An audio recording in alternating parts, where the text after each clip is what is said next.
life is one huge constant transition. That's something I comfort myself with, but it's not really comforting. It's just like, oh, great. Like one of the hardest things for me is what life is. Yes. There's obviously stigma around external traits of autism, like stimming and echolalia, right? Like things that we might do that they're publicly obvious. What happens when a brain that craves novelty and spontaneity also longs for predictability and routine? For people who are both autistic and ADHD, sometimes called AuDHD, that contradiction is a daily reality. How do these identities overlap, and what happens when they collide? What can we learn from the lived experience of people who are navigating both, especially when stigma and misdiagnosis are part of the story? Today, we're revisiting one of our most popular topics with guest Mattia Maurée. Mattia is an AuDHD coach and the host of the AuDHD Flourishing podcast, and they're sharing their insights and personal journey. That's straight ahead on episode 271. I'm Emily Kircher-Morris, and this is the Neurodiversity Podcast. What is neurodiversity? You see the world differently. Autism spectrum. Gifted. Complexities that are inherently inside. ADHD. Dysgraphia. Tourette's. All brains are different. You are exactly what this world needs. This is the Neurodiversity Podcast.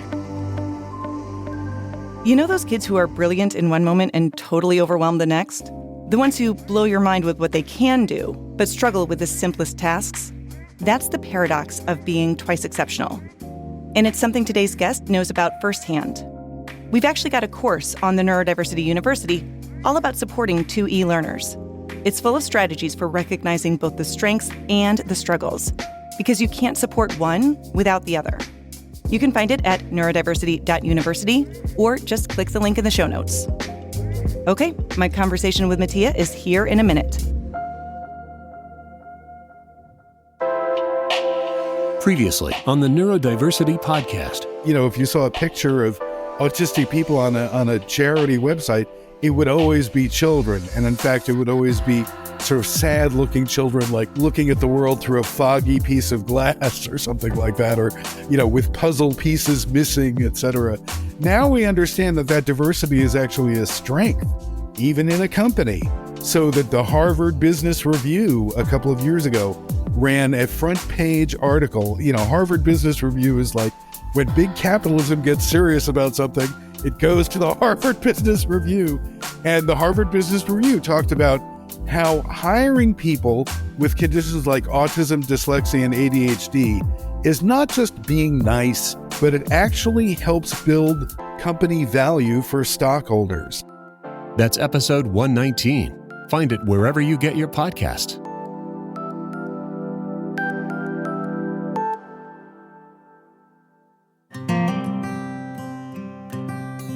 Today, I'm talking to Mattia Maurée, AuDHD coach and host of the AuDHD Flourishing podcast. Mattia, thank you so much for joining me today.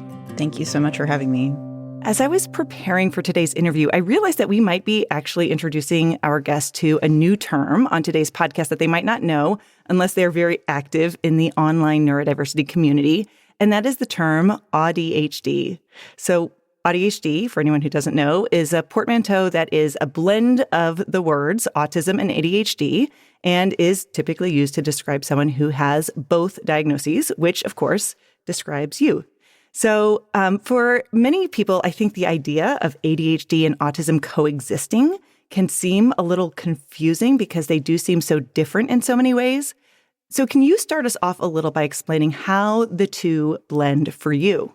Yeah, well, people are correct in that it also feels confusing. It is a bit like having, you know, the image of the demon and the angel on your shoulder, where they're just disagreeing with each other, telling you to do completely opposite things. That is internally a lot like the experience, I think, of being both ADHD and autistic, because there's, you know, this part of me that deeply, deeply wants routine and sameness and to know exactly what's going to happen. You know, like we have some plans that are shifting for the weekend. I'm just like, can we just know exactly what's going to happen and exactly when people are going to show up?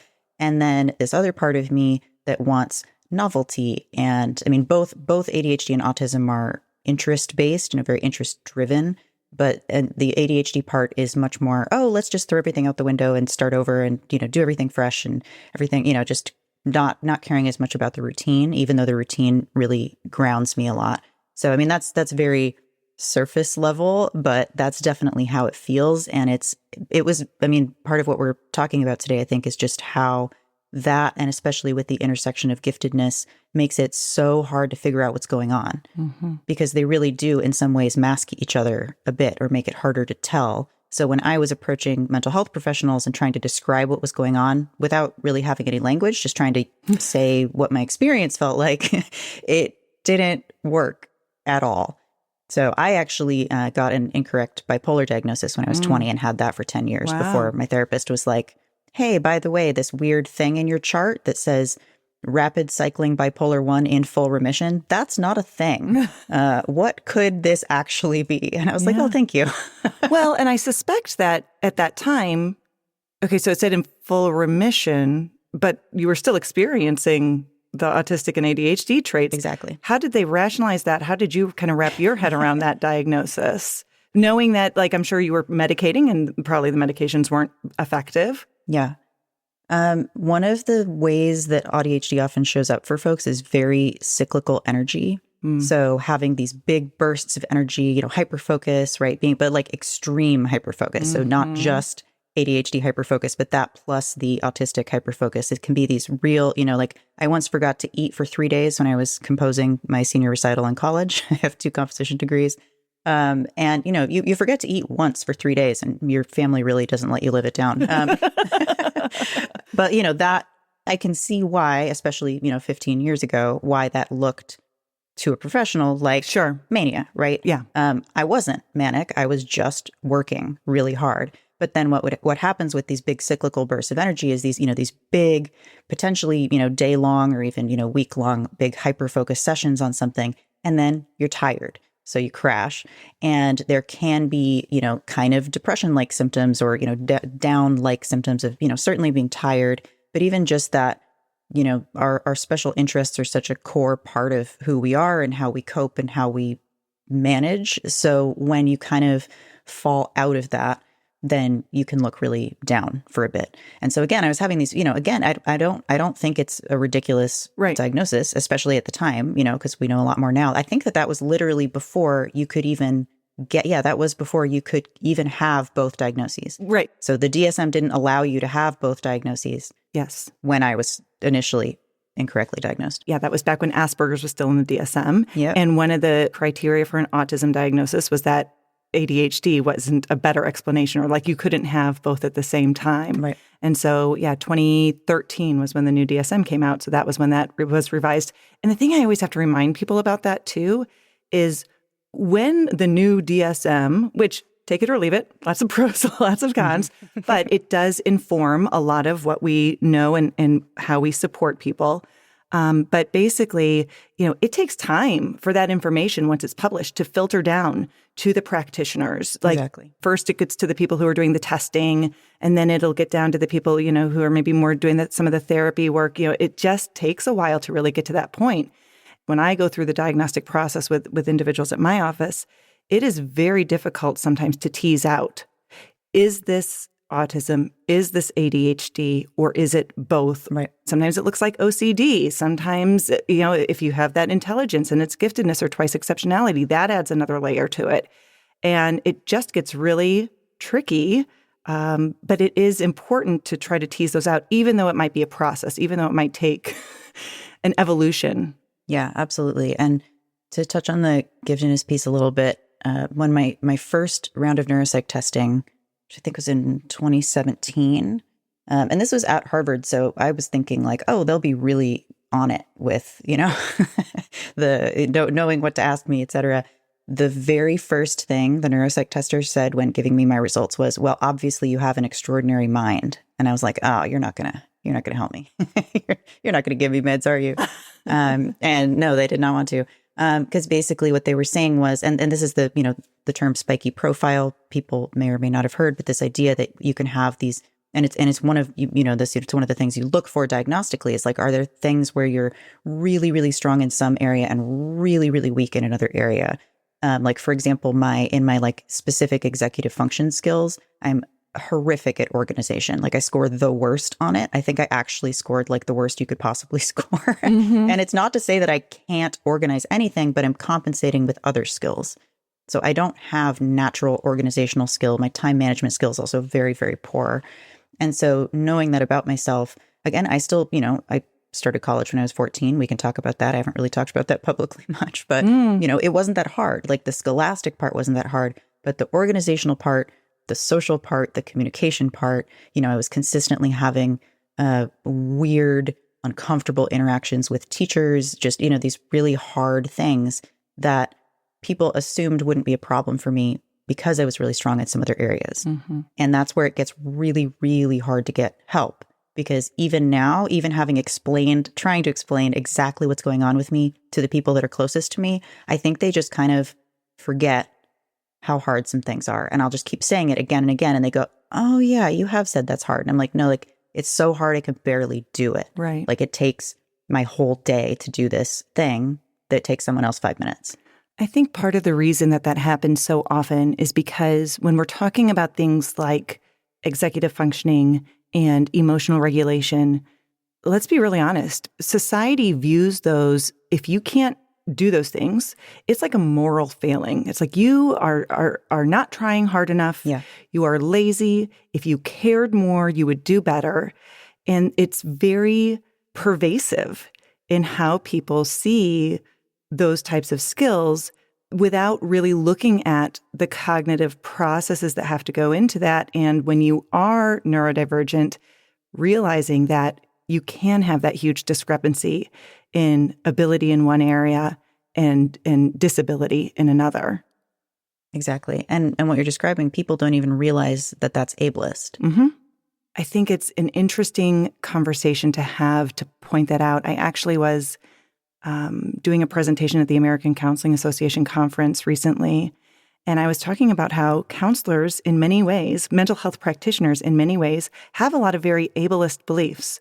Yeah. Like we are trying to get people to conform. We're trying to get people to align in certain ways. And there is so much stigma surrounding all of these neurodivergent diagnoses that it is really hard. And maybe that's a good segue into the next one of the other things I wanted to ask you, which is about stigma and how much it impacts neurodivergent people, and what are some of the common misunderstandings that really are impacting people on a day-to-day basis. Yeah, I think one of the biggest categories of stigma is essentially this ableist idea that we are choosing not to do the things that we can't do or that are very, very, very hard. And also just not recognizing the amount of additional labor that we're doing to emotionally regulate and to like be okay through change, or, the constant, like life is one huge constant transition. That's something I kind of comfort myself with, but it's not really comforting. It's just like, oh, great. Like one of the hardest things for me is what life is. Yes. and that, there's obviously stigma around external kind of obvious traits of autism, like stimming and, echolalia, right? Like things that we might do that are publicly obvious. There's certainly a lot of stigma around the way that we communicate and are social. And, all of these ideas and just the outdated ideas, like you said, like they haven't really trickled down yet. Like these ideas that we don't have theory of mind, that we don't have empathy, like those are completely disproven. Not that no autistic person experiences those things, but like as a whole, it's not a trait of autism. Right. But they're still talked about in basically every book and most research on autism that's not being done by autistic people or including autistic people. So it's just the language is just there. This stigma is so baked in. And I actually saw a really cool paper really recently, I think, by autistic researchers that was basically going through the language used in autistic research and how stigmatizing it is explicitly.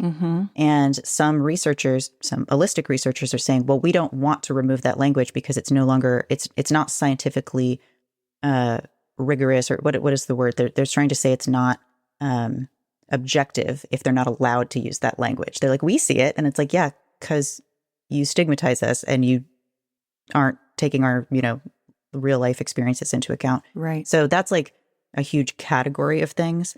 I'll give a specific example that I found really outrageous, which was one of the last day jobs that I had. It was the only day job where I've been out as autistic. So I don't think I mentioned it I think I mentioned I was neurodivergent in the interview process. And then I was out as autistic pretty much from early on in the job. And I had a performance review where my supervisor put in the performance review that I had low affect and that it was a bad thing and that I needed to change that. And I was like, you literally, you know that because I told you I was autistic. I don't think he even would have known that. Like, I don't know if he Googled it or what, but like he found an autistic trait, put it in my performance review. And I actually made him remove it because I was in a union. Mm-hmm. So I was basically like, you have to take this out before, like, I was like, has anybody complained about this? No. Is this causing any problems? No. I was like, do you want me to act more upset when things happen? And he was like, kind of, yeah. And I was like, I mean, I can do that if you need me to, but like, I'm not signing this. So, that was, and I ended up leaving that job soon after because I was just like, that wasn't even accidental, right? That was an intentional, like, I don't know if he was trying to be cruel or what. I don't think so because he was a nice enough person and also queer, which was unfortunate. I was just like, oh, I thought we were like kind of on the same team, but I guess not. I think a lot of that also just comes from low information. Yeah. Like people who are not neurodivergent or people, I mean, there are plenty of neurodivergent people who don't have a lot of information about being neurodivergent, but it's like there's this impetus that needs to be carried forward for people in positions of power. When you are in a leadership position in a company, or when you are an educator in front of a classroom full of students, like we need to know more about those things. And I think that example of the low affect, I think, is a really poignant one because that's about how some people communicate through that type of nonverbal or those types of facial expressions. But that's not the only way to communicate. Right. So he was assigning value to the fact that you don't have the affect that he's used to seeing.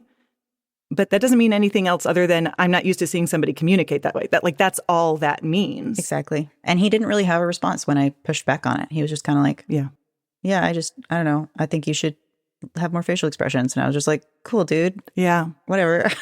You're not paying me enough. I mean, and that is emotional labor, right? Like that's absolutely one of the original definitions of emotional labor was like nurses having to smile, additionally. Mm-hmm. And so that idea that I have to like perform, and I know a lot of people have to do this in service jobs, which this like sort of was like an admin job where it was, people facing. So I get it from the sort of larger shitty labor practices that we live in. But yeah, it was, I was really shocked by that, honestly, especially because it was my first time. Yeah. So I was just like, oh, this is what people are talking about. This is why people don't come out at work. Yeah. I'm curious. You mentioned that you were identified as gifted as a kid. And so another label, in addition to the AuDHD, means that you are also twice exceptional. And you started college early, which, that type of acceleration is unusual, but not unheard of, but is, a different experience than what a lot of people have. What were some of the lessons that you learned about being twice exceptional as you were growing up?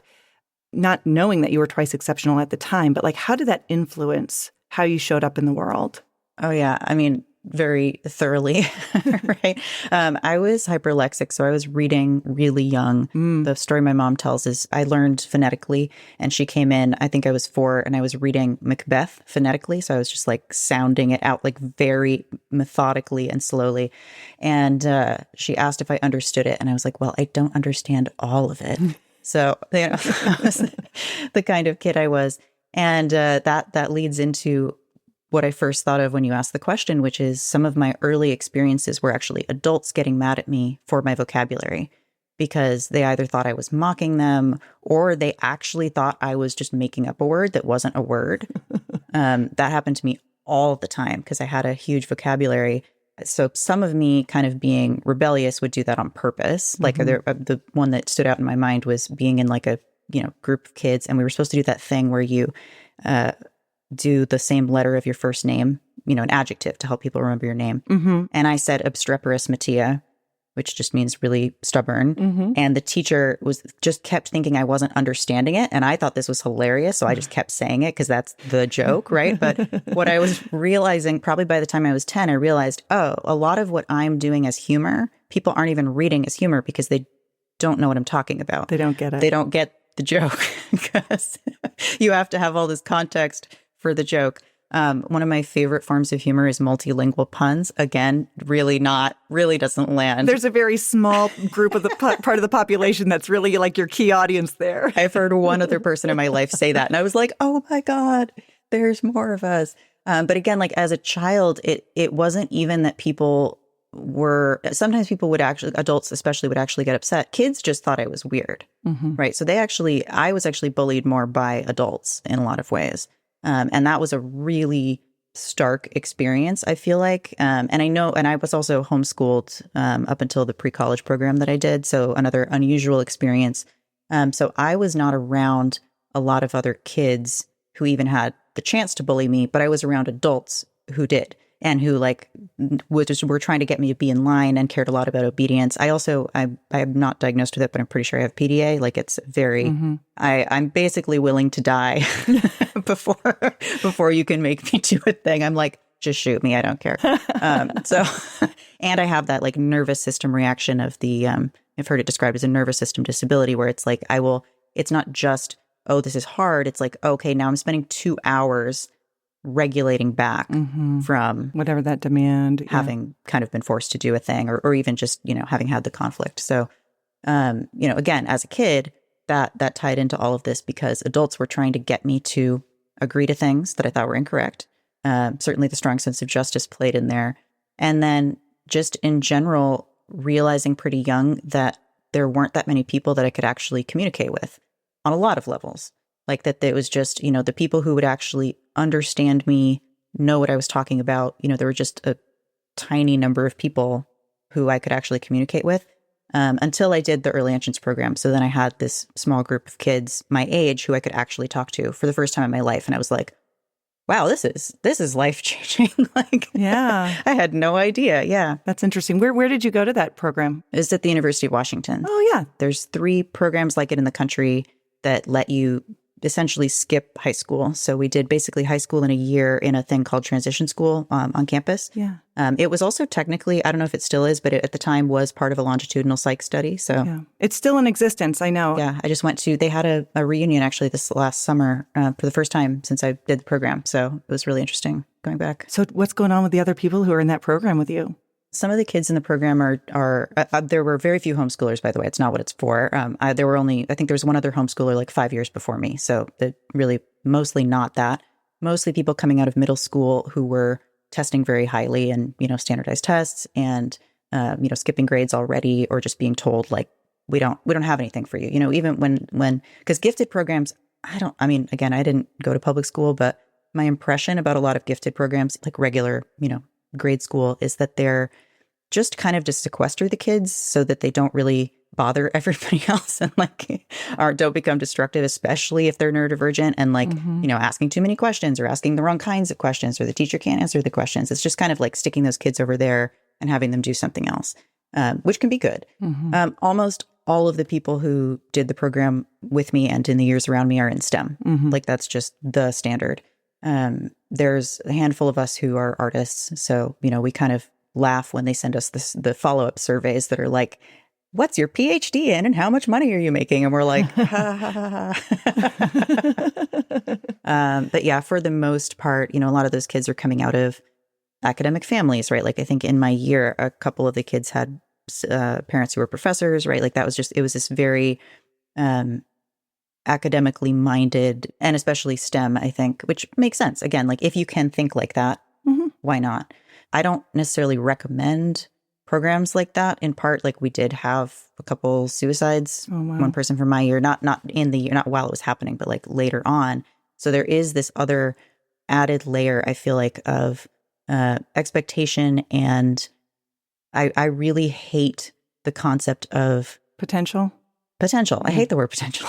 Yeah. Because that directly led to the death of a friend of mine, basically, because, his concept of what his potential was versus what he wanted to do versus what he was capable of doing just didn't line up. Yeah. And that, to me, is the AuDHD gifted experience, is exactly that. It's like what I can do, what I'm capable of doing, and what I'm interested in doing, let alone what the world will allow me to do and pay me for and let me live in, and like support myself. Those things just don't line up, and it feels increasingly impossible to make those line up. You're mentioning careers and having interests and strengths that are aligned with those careers.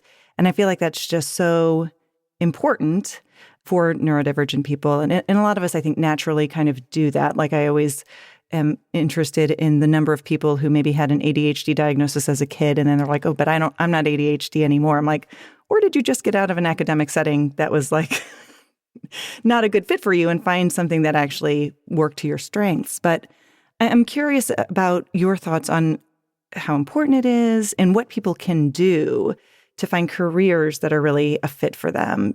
How do we align and find those neurodivergent friendly careers? Totally. It's very important. Obviously, the way that we're spending our, huge chunks of our adult lives matter. And I see kind of three main pathways that I see a lot of people, neurodivergent folks I know, taking, which one is the sort of classic autistic thing of joining a company basically right out of college and then just staying there forever, being there for 15, 20 years. I know people by coming up on my 20-year college reunion in a few years, and I know somebody who's still in the same job that she started right after college. So I was like, oh, wow, that's a thing, right? There's the more classic ADHD or AuDHD experience of doing a ton of different things, trying things, getting good at them, getting bored, just, moving on really, really rapidly, and kind of having a very weird looking resume, basically. And then there's, what I ended up doing most of the time, which is being self-employed because I get to control my time. And, I also have some comorbid health conditions. So right out of college, a lot of what I was dealing with was just, oh, my health is terrible and I need to figure this out. So I was, doing stuff that would let me work fewer hours, basically, so that I could focus on my health. And that was almost like a part-time job for a few years while I figured stuff out. So yeah, those are kind of the main pathways I see people taking. And in that middle one where you're just kind of bouncing around and doing a bunch of stuff, it's interesting. That's the thing. It's like it aligns with your interests at the moment, which is great. And it's really hard to build career capital and actually grow your income over time because you're kind of always in these entry-level positions.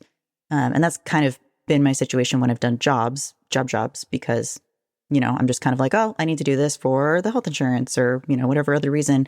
And I'm just kind of taking what I can find that's like close enough that doesn't piss me off and isn't like terribly aligned with my values. So, I wasn't really building the kind of career history and money essentially that people who stick with something and actually stick with a career do. It's hard to be that square peg trying to be fit in the round hole, which is, a lot of times I feel like there are some career fields that are becoming more neurodiversity affirming, but it's hard. I mean, I'll be honest, I own the counseling practice and I've got clinicians who work there, and it's very difficult to be neurodiversity affirming about something. So for example, we have to do notes.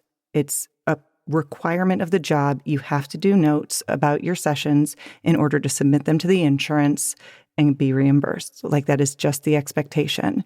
And I've had clinicians in the past who have a really hard time with that. It's like, we can do all the things. We can put accommodations in place. I can help in any way that I can come up with, but also it has to be done. And so I have some empathy for people who are in those positions, like how it's hard to balance it, like as the employer.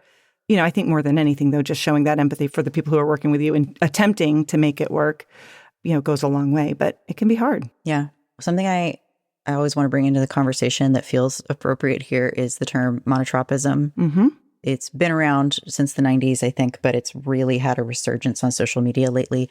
And it's this idea that we're in it's related to interest-based nervous system. So it's like, okay, I can only do what's interesting to me. Fewer interests doesn't mean I don't have a lot of interests, but I tend to focus on fewer things at a time. And it's very easy for me to get in these attention tunnels, these real, not quite hyper-focused, but related. So this very, it's very easy for me being a very monotropic person, thinking about like the notes thing. I know for myself in my own work, I would need to do all the notes in a big chunk rather than trying to do them, after every person. And then at the same time, then you forget if you haven't written something down. So it's like, it's really hard to balance all those elements of how my brain works. And it's one of the reasons I've ended up working for myself. But one of the tough things in most job settings for most types of jobs is that we're just expected to context switch constantly. And we potentially, certainly ADHD folks and like more monotropic folks tend to take a lot more energy to do that context switching. So it's not that it's not possible, but then we're tired. And that's something I think about a lot, I think, around stigma, around being understood, around fitting into various situations, is that I get really frustrated when people don't understand how hard something is for me. So I'm like, I did this thing for you. It is so hard. And they're just like, they don't even notice because they just think that's a normal thing that people just do and doesn't take a lot of energy. So something I've started doing just in my personal life is trying to kind of name how hard things are for me so people get it. Because like I said, I think people just kind of forget because it's not hard for them. And we all, we're all the main character in our head. We're all viewing things through our own lens. And it's so easy to just be like, oh yeah, that's not a big deal. But to me it is, and it's hard.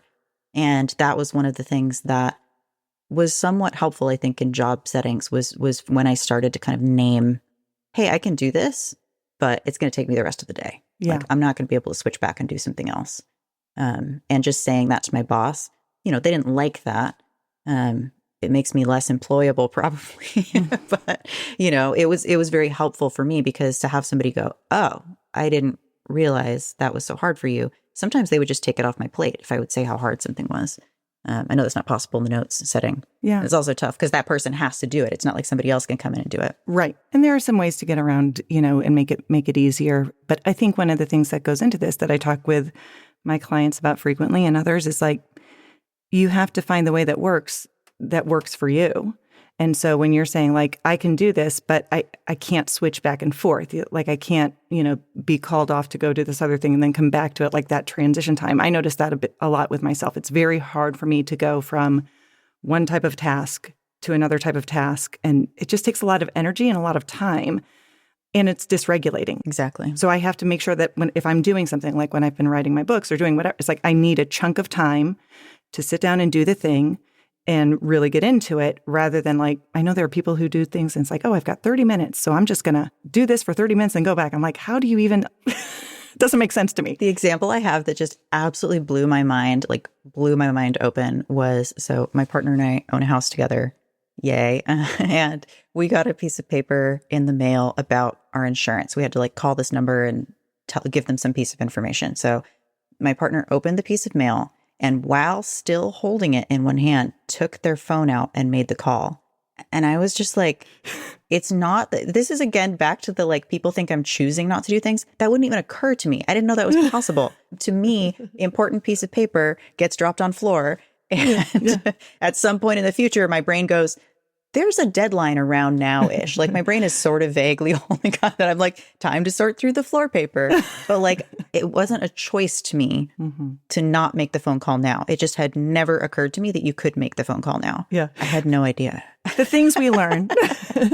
So Mattia, I've really enjoyed talking to you, but this does bring me to our last question. So just to wrap us up, if you were talking to an ADHDer who is struggling, what do you think is the message that you would most want them to hear? Something that would just be really impactful and might help them? The thing that I'm noticing help everyone the most, including myself, is community. And I know that can sound very broad and vague, but like I have, for example, a community of folks, and we are, we've got like a Discord and we're in there every day. And it's one thing to receive help, and it's great to get one-on-one help. And I love that. But being around other people and just being able to describe what's happening in your situation and have everybody in the room go, oh yeah, I experienced that too. That is not an experience that I ever had growing up, or, in most of my adult life until I realized I was ADHD. So finding AuDHD community, even if it's just a few friends, in a group chat or something, having that space where you can talk about what's happening. Because I feel like a lot of the stuff out there that's, intended to be helpful and is helpful is essentially around, let's change your behavior. Mm-hmm. Let's help you, do things differently. Let's set your life up so that these things aren't problems. And that's great. But day to day, I'm just who I am, and my brain does weird stuff. And I like to be able to say that to people, even though in this, particular community I'm talking about, I'm like, quote, the leader. So, but even in that space, I can just show up and be myself. And people are just like, oh yeah, totally. Like that's my experience as well.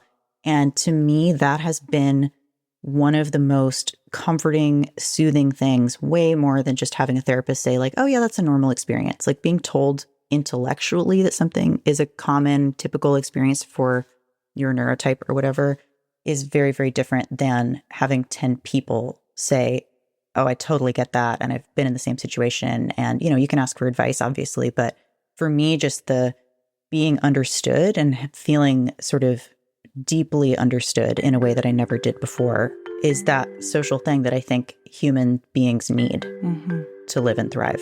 As far as I can tell, like we need that. And it's so hard to find when you have a fairly unusual experience. So that's the number one thing that I've seen be really life-changing for people in ways, beyond just, oh, great, I found an organizational system that works for me, or like, I found medication and it was great, which all those things are great. But yeah, the community piece has been really, really huge. Mattia Maurée, host of the AuDHD Flourishing podcast. Thank you so much for your time today. Thank you. The Venn diagram of neurodivergent conditions has a lot of overlap and a lot of gray. As far as AuDHD goes, until the DSM-5 was released in 2013, if somebody met diagnostic criteria for autism, you couldn't also be given a diagnosis of ADHD. However, more than half, and some research says up to 80% of people who are autistic also meet the diagnostic threshold for ADHD. On the other hand, somewhere between 20 to 50% of all ADHDers are also autistic. The similarities can be difficult to tease out, and that isn't including all of the other overlapping traits of anxiety, OCD, bipolar. The list goes on and on. And this whole conversation brings us back to the question about the value of a diagnosis, because ultimately, we want to find the types of support people need, regardless of their label. I'm Emily Kircher-Morris. I'll see you next time on the Neurodiversity Podcast.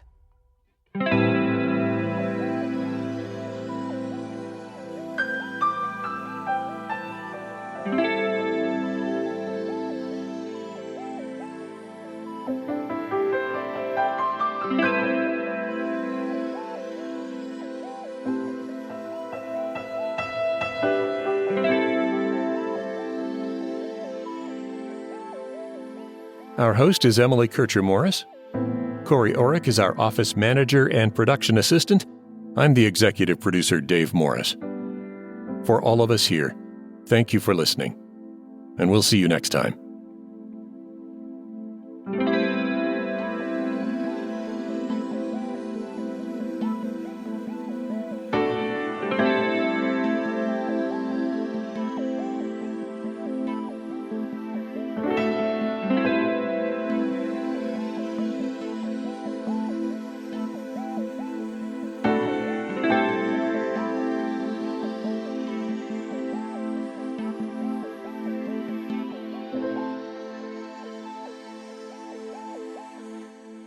This is a service of the Neurodiversity Alliance.